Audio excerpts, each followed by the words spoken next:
Hello, everyone. This is Rebecca Green for the Whiny Palooza podcast. And I am really excited today because I have two wonderful ladies with us today. Number one is Dr. Kahlila Robinson. And Dr. Kahlila, thank you so much for being here with us. My pleasure. Thanks for having us. And number two is Sarah Gerstenzang. How did I do, Sarah? That's perfect. Thank you. Sarah, thank you so much for being here with us today. It's my pleasure. Thank you for inviting us. I want to tell you about these fantastic ladies. Dr. Kahlila Robinson is a clinical psychologist and co-author of the Self-Regulation Workbook. With years of experience working with children and families, Dr. Robinson specializes in emotional regulation and child development. She collaborated with Sarah Gerstenzang, LCSW, to create this practical resource that combines their professional expertise with personal experiences as parents.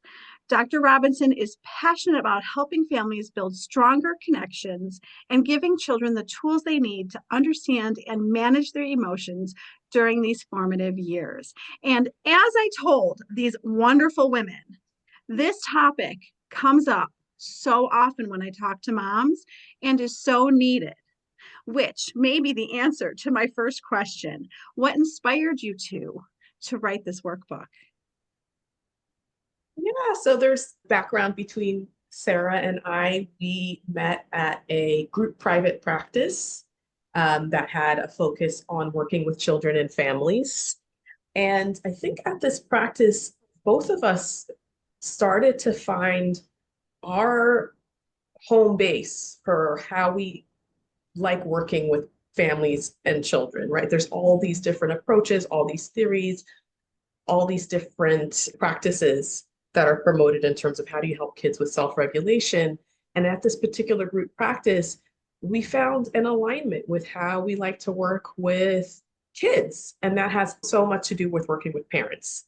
So with that in mind, in seeking out resources for ourselves as therapists, for the kids and the families that we're working with, we both found that there wasn't one resource that was a go-to resource that we felt was really helpful and effective for families to use.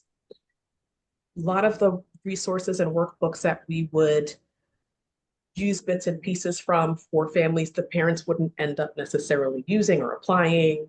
And so we felt like there was a gap in the literature when it came to our perspective on how to help kids with self-regulation.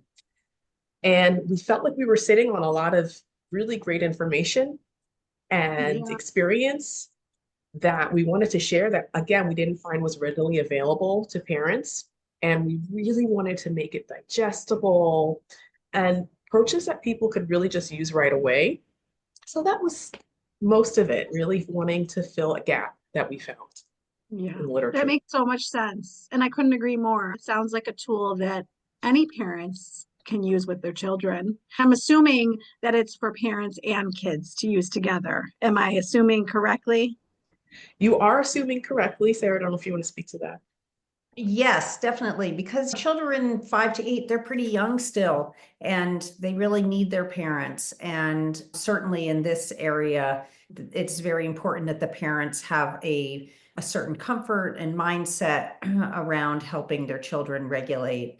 So yeah, we were initially asked really to write it for the children, and we said, actually, we can't help the kids without helping their parents. Yes. Oh my gosh. I hope everybody just heard that. So, you talk about co-regulation between parents and children, and I don't think people know what that is, and I don't think they know why that's important. Can you two help us with that? Okay.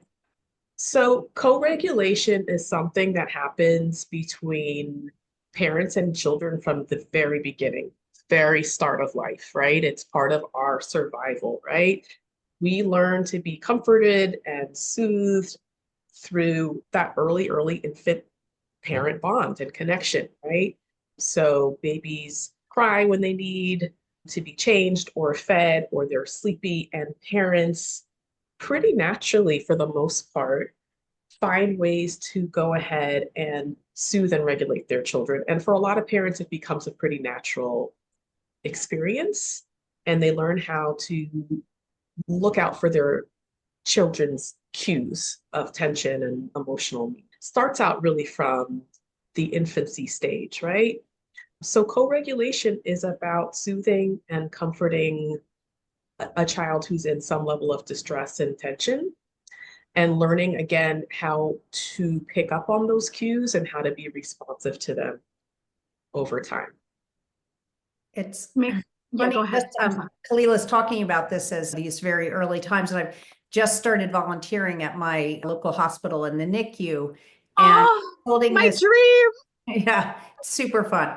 Holding this teeny tiny little baby last week, and he was dysregulated for that small a baby. And Kahlila's saying, look for the cues. He was pushing out the pacifier. And as I was very calmly holding him and talking to him, he just really relaxed. I could really feel him almost settle into my body and calm down. And then he went nicely to sleep. Like I could really feel how he was relaxing as he was being held. Of course, in the NICU, it's very hard that all those babies can't be held all the time. But that is, I think, like really, if we think about the seed, the beginning of being present for your child and being calm yourself, and then receiving that and being able to calm themselves. I don't want to take this away from children. I'm going to get right back to children, but I find that it works with other adults too, right? If I'm calm, other people are calm. It's Absolutely. contagious. Yeah. Yeah. Being calm is contagious. So that's Yeah. really one of the basic ways to support others, is to learn how to regulate yourself. And therein lies the complexity and the problem, Oh, because in yes. order to be a co-regulator, you have to learn how to regulate your own emotions. And oftentimes with 5 through 8-year-old children, they can be very dysregulating for adults. They can do things that they're not supposed to do at the wrong time, the wrong place, and create a lot of frustration and dysregulation for the parent. So that is the whole complexity there that we get into and talk about in the book. How do you co-regulate your child if you yourself are having a tough time at that moment? Right, especially when these days when people are so busy, and a 5-year-old, a 6, 7, 8-year-old, they seem so capable.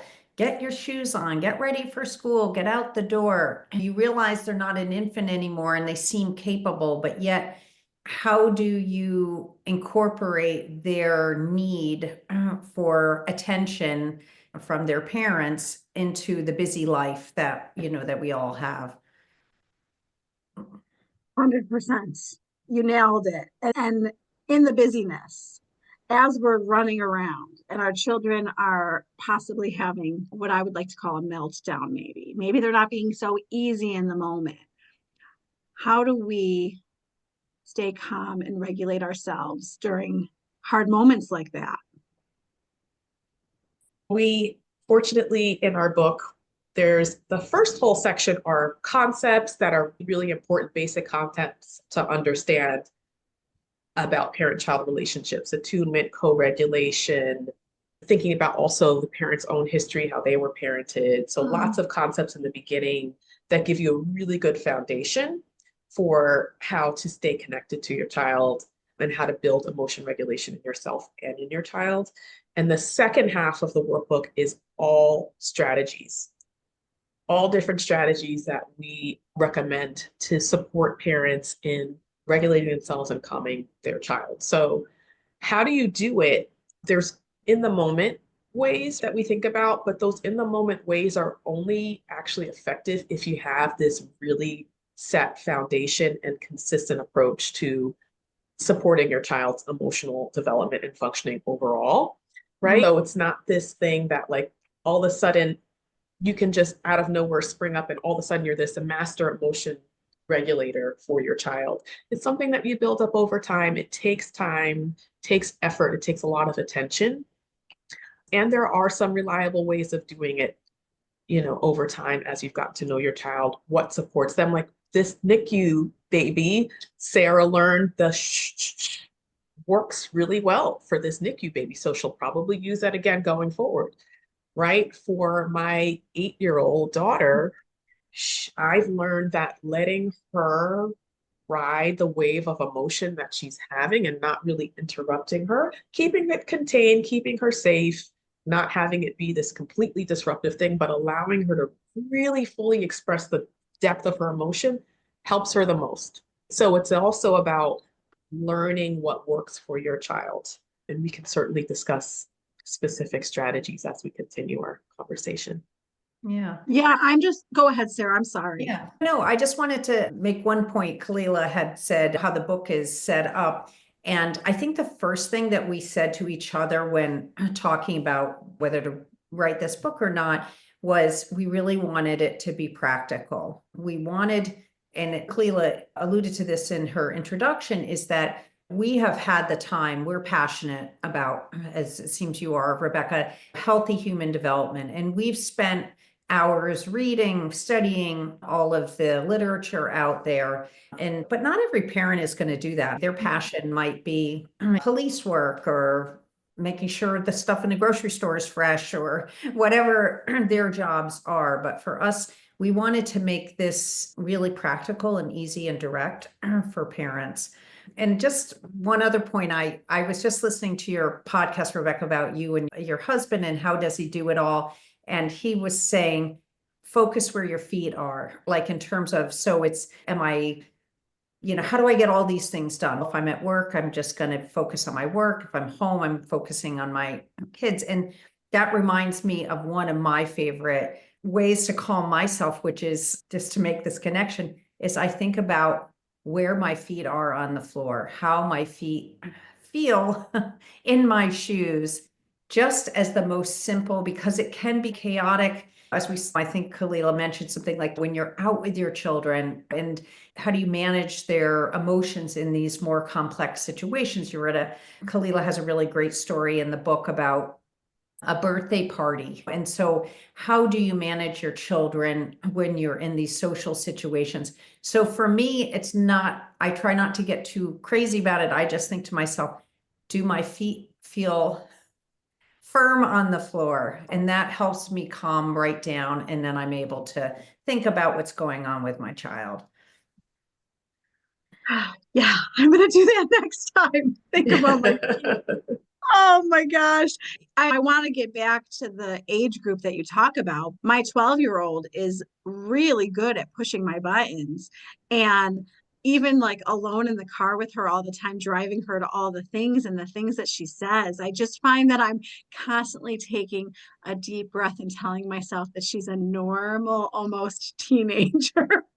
That's a really important strategy to really keep development in mind. As Sarah was saying, when our children get to be 5, 6, 7, we want to say, oh, I can kick my feet back. They can do more of be more independent. They don't need Yeah. me as much. And we start to believe that, okay, like they can handle more than they could, which is true. They can handle certain things more, but they still need us. They still need us to be containers for them sometimes, emotionally speaking. But yeah, so keeping that development in mind, this is normal, right? And we're talking about what strategies do we use to calm ourselves in the moment. And a lot of this, and what Sarah said too, is self-compassion, self-talk, coaching ourselves through certain moments, talking to ourselves. This is a moment, right? A lot of the times that we're in those really in the thick of it with our kids, it feels like it's going to last forever. It feels, oh, this is the Yes. worst thing that's happening in the world right now. And it takes over your whole system. And so that deep breath that you take, Rebecca, sounds like a great strategy, but also this is a moment, this too shall pass. My ability to stay calm in this moment is something that will support myself and my child. This is temporary, right? I can get through this. Things like that are really useful in calming yourself as a parent. Those are amazing things for us to practice telling ourselves. And I want full disclosure when, we've all done it wrong. And I want to tell everyone that we're professionals who have studied this and we do it wrong. And I will be sitting there thinking, how could she talk to me like that with what I did for her today? And if I start doing that rant in my head, I'm ramping myself up to yell at her. So I have identified patterns with myself of when do I do it right and when do I do it wrong. Yeah, yeah. I think we make a really good point in the book, Sarah. I don't know if you want to speak to it, that you don't always have to do it right then and there. If you're Yeah. wanting to model something or like almost set an expectation with your child, if you try to do it in that moment when you're really heated, you might come out in the way that you don't end up liking. Your child probably doesn't necessarily get the message because there's so much emotion in the air. Yeah. So a strategy that you could use, Rebecca, is we could talk about this later, right? I'm heated right now. This is Yes. important enough to bring up maybe this evening when we're calmer and when we're connected, or even tomorrow, right? But that's a strategy in and of itself, is like the timing of when you address the Love concern it. or the issue.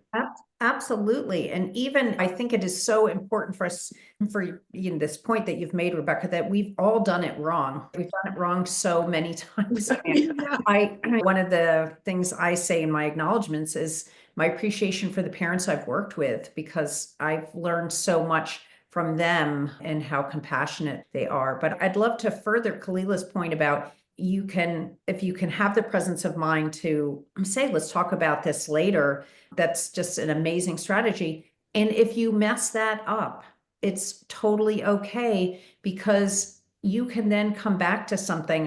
What I tell the parents I work with, Saturday morning is the best time there's no school pressure. Everybody's hopefully slept in a little bit.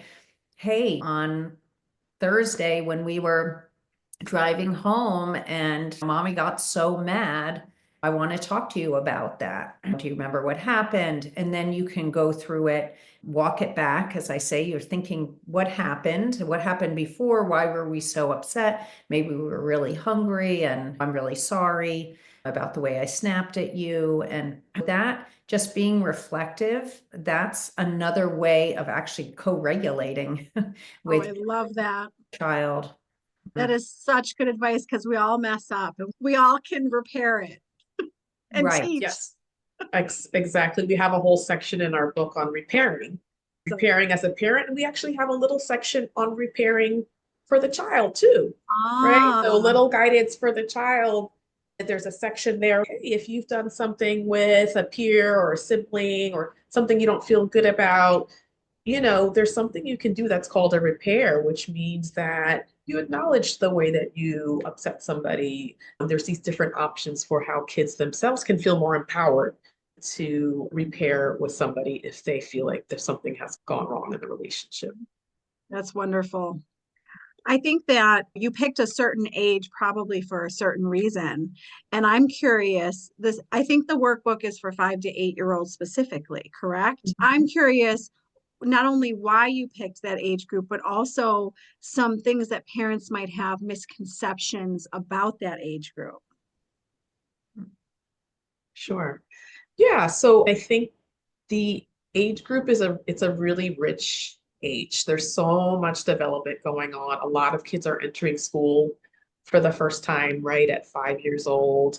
They Yes. are engaging in these more mature activities. They're being asked to do more, they're being expected to do more, and they're managing more, they're navigating a lot more. So there's a lot more emotion that can come up for kids at this particular age, because their cognitive development and their emotional development there might be a little bit more of a gap in there at this particular stage than at later developmental stages, right? So that's a fascinating age to work with, that kids can be really imaginative at this age, really funny, really wise, really insightful. A lot of kids are also at this age start to become more curious about their own emotions, about emotions in other people. They start to develop language skills to help them express themselves, start to become more interested and motivated in relationships, period. Right. So Yeah. there's a lot that goes on at this age. And I think the misperception, and we spoke about it a little bit already, is that they can be more, they're pretty capable, they can do their own thing. There's a lot more that they can do than they when they were 3 and 4. Yeah. And they still need us. And they still need us as parents to support them emotionally and model healthy regulation skills for them and play with them as adults and connect with them. So, yeah, as much independent function as they can do, they also need us, including as playmates. Leila hit on the word. I've been thinking as I was listening to her talk and reflect so well on some of our thinking is the playfulness. I think Kahlila and I, we both love children. And as parents, being playful with your kids is such an amazing quality. It's sometimes parents think, oh, they have to do the things and actually feed the child. Yes, absolutely. Get them to school on time and all those things. But one of the most amazing parts of being a parent is being playful with your child and having a good time, being silly together. And there's so much rich opportunity for that in these ages 5 to 8. Absolutely. And I'm having a flashback of doing the dishes. I tend to be a caretaker, and I'm doing all the caretaking things, and I'm standing there doing the dishes, and I'm listening to my husband playing with the kids, and I'm frustrated. So put the dishes down. So I had said to him one night, like, how about you do the dishes and I have some fun? But I could have just put the dishes down and join in the fun. Just go play. Yeah. You can make the dishes fun somehow. Yeah, I yeah, love yeah. that. You Where know? were you? You're making an important point. We have so much on our Yes. plates, right? We Yes. have so much to Yes. deal with between taking care of kids, those that work outside the home. We have lots of different things that we have going on that to play with your child feels like a chore sometimes. It feels like a burden. Like, oh, this one other thing that I have to do. Yeah. There's so much that you can gain from even 5 minutes of play. We have a section in our book on ideas to play with your just 5 minutes out of the day of playing with your child. You can gain so much, and it's actually our main strategy that we promote for emotion regulation in children because it builds connection. And when kids Oh, I feel love this. connected and loved and appreciated in their relationship with their parent, they're actually more motivated to maintain that state and to return to that state when they become emotionally dysregulated. So it's a huge foundation for emotion regulation in kids when they feel like I'm somebody who's delightful, that my parent loves to play with, that my parent takes the time to connect with. That builds so much self-worth and self-esteem in children. That is a major baseline for self-regulation. That's amazing. And I'm actually, you guys are making me think of a good friend of mine who has 5 children. And the way she cleaned the kitchen every night was one child had the special job of helping the mom. And she and that child worked together to clean the whole kitchen. And so that there was time to talk, time to connect, and that basis of feeling important and seen by your parents, which, right, helps you feel important in life, not overly important, but capable, competent, Absolutely. valuable as a person. Yeah. Yeah. You both said such important points.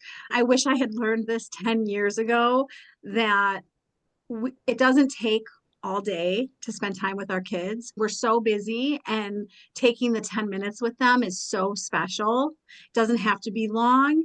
And I love what you're saying, that we can make anything fun and play. We can make the laundry fun. I need to remember that. Yeah. Yeah. Creativity, imagination, and playfulness are huge factors in creating emotion regulation, supporting self-regulation in kids. Yeah. Yeah. Amazing. You asked about this age group, Rebecca, and why Yes. it stands out. There's one other, I just want to point out there's a section in our book. I think kids this age, actually, they're really absorbing a lot, they're learning a lot. And I think that what we found in our practices, one of the most powerful ways kids can learn self-regulation skills is actually from other kids and seeing it modeled for them. And they find it really fascinating and exciting to see, oh, somebody else my age can do something that helps them calm down. We have a section in our book called Amazing Kids where we interviewed, I think, 6 or 7 5 through 8 year old kids about times that they were upset. And they explained to us the situation that bothered them and what happened and how they were feeling and how they calmed themselves down. And we have such a beautiful range of examples there and how kids were able to find ways to support themselves. We even have a kid that said, I didn't calm myself down. I went right to my mom and she helped me. It's a really nice way that we've seen kids learn themselves from other kids. So that's a nice section of the book that we have included. Love it. Yeah, I needed it then and I need it now. That's what I'm telling. Yeah, yeah, yeah, yeah. Our kids can have such big emotions. How can we even start to talk to them about their emotions? You gonna take that, Sarah? I was just, the first thing that popped into my head was not while they're having that emotion. So it gets back to thinking about that later. And I think this is one of the things that I think we really did try and do in the book was normalize how. Yeah, So some of the exercises, as Kahlila mentioned, talking about kids that actual kids we knew and how they experience these big emotions. So when we were interviewing them, we would say, how big was that emotion? So just normalizing it. There's a great letter from your feelings about just this idea that we all have emotions and that they have serve a very important purpose, but that we also we're teaching kids that age. And as I'm sure they see in school and amongst their cousins and other kids that they get together with, some kids can manage their emotions more easily than others. And a lot of that is just little tips and tricks that we figure out for ourselves that parents can offer some options. And then what's really just trying it and figuring out what works for you. Yeah, yeah. I think I totally agree with everything you said, Sarah. And I feel like part of what we talk about in our book, and I also mentioned it's also okay to have big emotions sometimes. Big emotions make a lot of sense yeah, sometimes. And at 5 through 8 year old, you don't have the perspective about, right? Oh, you drop your ice cream cone, feels like the end of the world, right? As opposed to if you did that when you were adult, say, okay, I'll figure this out. You don't know, you don't have problem solving skills, right? The feelings that you have in your body, they're bigger, they feel bigger. You're a little body with these big feelings. So I think it's also okay, and that's part of what we promote in our book, to have big emotions sometimes. They can be normal, as Sarah said, and sometimes the parent's job is to allow the emotions to unfold while staying calm yeah. and containing the child and knowing that sometimes that is really the best course of action. Really good advice. I said to my daughter one day recently, I was like, anyone in your shoes would feel the same way. And I Mhm. saw her whole body relax. And I was like, oh, she didn't know that. That's such a good point because it it's so helpful to know that. It's so helpful to know that. And that's such a supportive way to help a child. You're not alone. I felt this before. If that happened to me, I'd feel the same way. Like all of those validating statements can be incredibly regulating for kids. Oh, yeah. Right. And I think that's we have so many underlying themes in the book, but one of them is how to help kids from getting stuck in a shame state. So letting them know that's normal, that others would feel that way, just like you said to your daughter, Rebecca. Also, Kahlila mentioned how to repair situations. And so that you can, again, come back and think of yourself as a good person. We all want to feel good about ourselves. Yes. And we don't realize how sometimes we say things that they might take to give them some shame, which makes me feel terrible when I find out about that. But we can fix it. Yeah, Yes. Yes. yeah, yeah, Yes. yeah. And sometimes, see, I don't want us to cause any shame when we're setting limits with our kids. So, how can we be effective? Because sometimes we need to set limits around what's going on with the big emotions. For sure. I think we're big proponents of limits and Yeah. routine and consistency and hierarchy in parenting. So in terms of setting limits, one of the things that we have to keep in mind is kids sometimes need practice with that. That's a skill that they're learning. They're learning how to do it in Yes. school or learning how to do it at home. I found when my kids started to go to school and were in settings where they had to transition and there were limits, it was easier for them to do it at home. So you get some support with that. I think if your child is in an outside setting somewhere where those expectations are there, that can actually help you with that limits and expectations in the home. So we like to think of it as a skill that they're building and developing, and that you should be giving lots of praise along the way, is even when they're not getting it quite right. I really like the way you listened to me the second time I said it. oh, you followed part of what I said. That's great, right? Like you're giving some Yes, guidance and love it. support and praise along the way as they're learning how to be responsive to limits. And we know as human beings, even as adults, sometimes we just don't want to do what the person's asking us to do. Like it's a Yes. natural thing. If there's something like a chronic issue that's happening where the child is chronically not responsive to something, you want to give that a little bit more thought and work and consideration and collaborate with your child on what might be going on, especially if the child's a little bit 6, 7, 8, right? Having a conversation, hey, we've been having a tough time with bedtime. I'm at bath time, bedtime, whatever it is, with this part of the routine. What's going on? What can we do differently? How can we work together to make it run more smoothly? So there's always that collaborative element that you can engage in with kids too, with setting limits. I think we forget that part. I think they're a lot smarter than we give them credit for. Absolutely. And they might have insight. And I think that doesn't mean, as Kahlila said, that as she said, we set a lot of talk about limits and sometimes consequences for behavior. So while we may be having that conversation collaboratively with a child about bedtime, it might be, look, hey, when you get to bed so late and then you get up late and we're late for school, we don't really have time to do something that maybe the child would make my best friend growing up, her mom would make her hot chocolate in the morning, which I thought was so sweet. We might not have a time to make a hot chocolate or something. And so you're not giving the child all the control, but you're helping them understand the bigger picture. And what do you want to do? Would you like to have a happier morning or a morning with hot chocolate in it? Okay, what do you think you could do to get yourself to bed a little bit quicker? Love it. Yeah. So true. All of it's such good advice. And I think that something that they want to do is they want to sit on their iPad, phone, our phone, whatever technology wise. How are you seeing that affect the regulation of a child and any sort of recommendations around technology? It is so enticing and just stimulating for kids to see these flashing things and press these buttons. And I think there's some of these apps that are developed to really hold kids' attention and get them to not want to shift away. So I think having predetermined limits on the use of iPads and TV and all that stuff is really important, and staying consistent with those things is really important. I think it's also a skill for a child to learn how to transition off one of those things, to learn to remove themselves from that. Sometimes it helps for a parent to engage in the actual activity with the child and offer some kind of connection and engagement as the parent to help them transition off of it, right?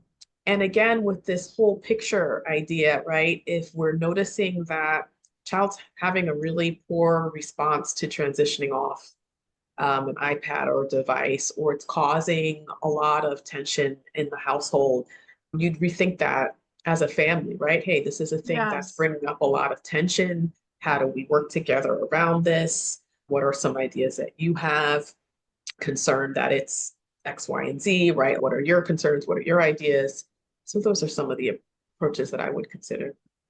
Yeah, I'd like to just add to that is that if you think about it, this technology is really the earliest addictive thing that we are exposing our children to. There's nothing else that is actually has the power of these games and so forth and so it's really a new time in humankind. Largely at these ages, this is an adult issue. What you allow your child to have, if it's way too much, the kids really are not going with this. These devices are built to hold your attention and keep you captivated. And it's just incredibly important that the parents have a position and having thought through it, talking with peers or looking at there's Common Sense Media, some other really great resources. We talk a bit about this in the book. And so just having a clear perspective of what you think is healthy for your child and then to set those limits. Really good advice. Not easy. Definitely an issue. Definitely an Yes, issue. I hear not so many easy at all. complaints about technology. I can't find it. I don't know what she Yeah, did right. with it. I think we lost it.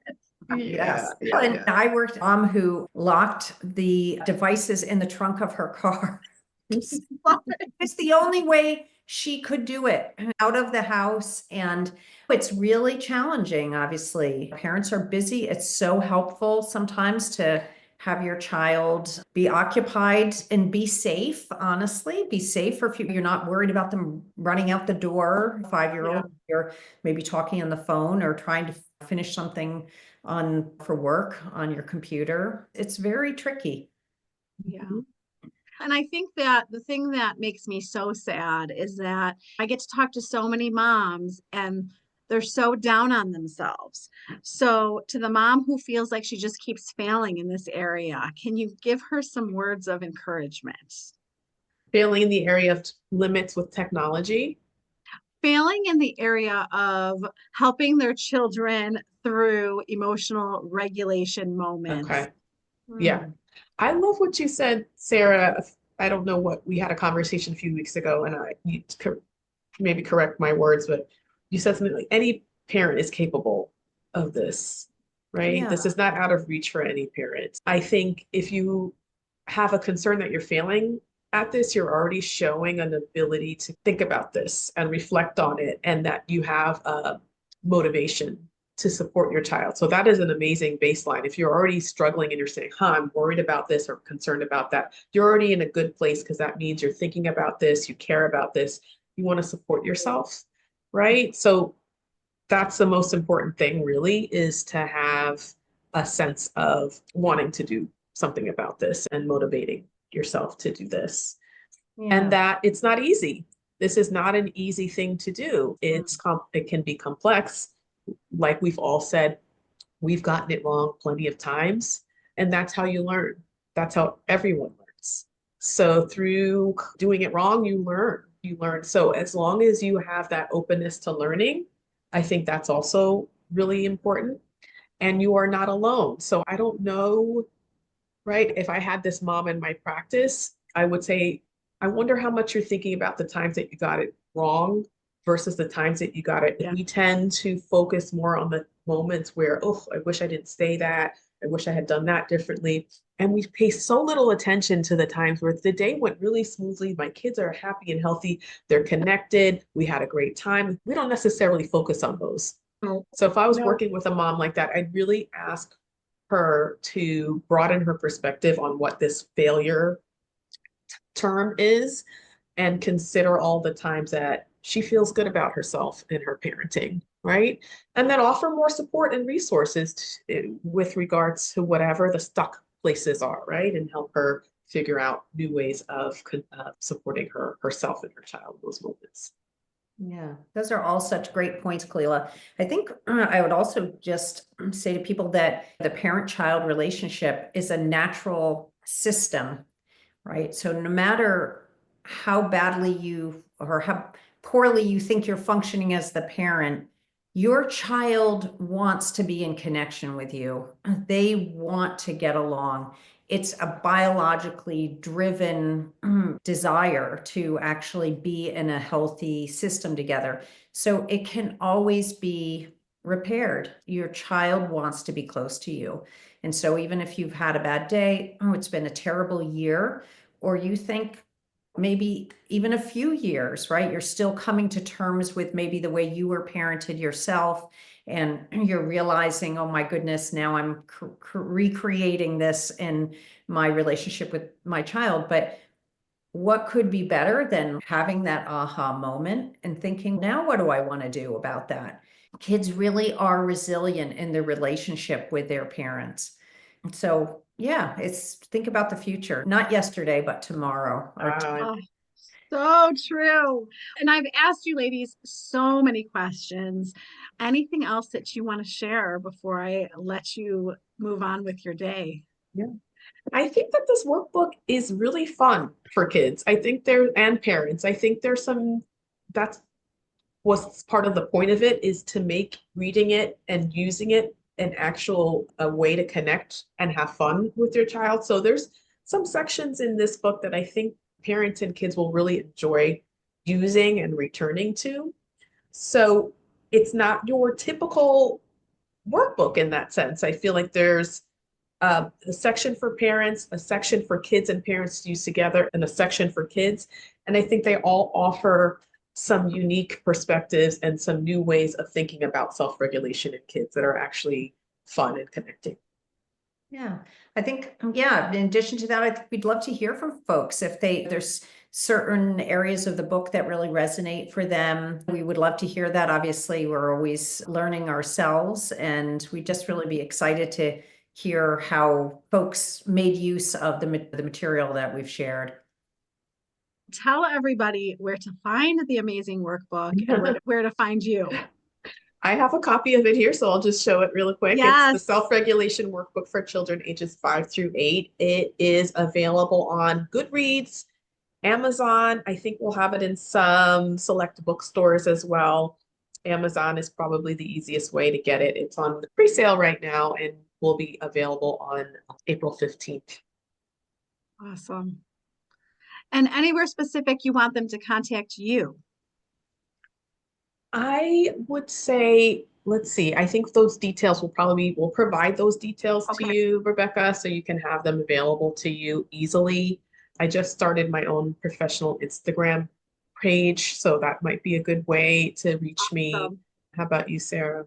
Yeah, I have a website, Gerstenzang.com. So same, I think those are good ways to find us. Or through the publisher as well. They'll always forward messages to us. Ulysses Press is the publisher, and yeah, they have done a beautiful job in supporting us with this book. Yeah. Awesome. I love your workbook, and I loved talking to the two of you. And I just want to say thank you so much for your time and your expertise. Thank you, Rebecca. So nice to meet you. You too. It sure was. Thanks for the great questions. Oh, of course. This is Rebecca Green, and I want to remind everyone to spend every day laughing, learning, and loving. Thank you for tuning in to the Whinypaluza podcast. If you like what you heard, please be sure to subscribe so you never miss an episode. While you are there, leave a review. I love to hear your feedback. Thank you so much for listening. Until next time. This show has been produced by Market Domination, LLC. To discover how you can have your own show completely done for you and turn it into a real published book and become the authority in your marketplace, go to www.marketdominationllc.com/podcast offer.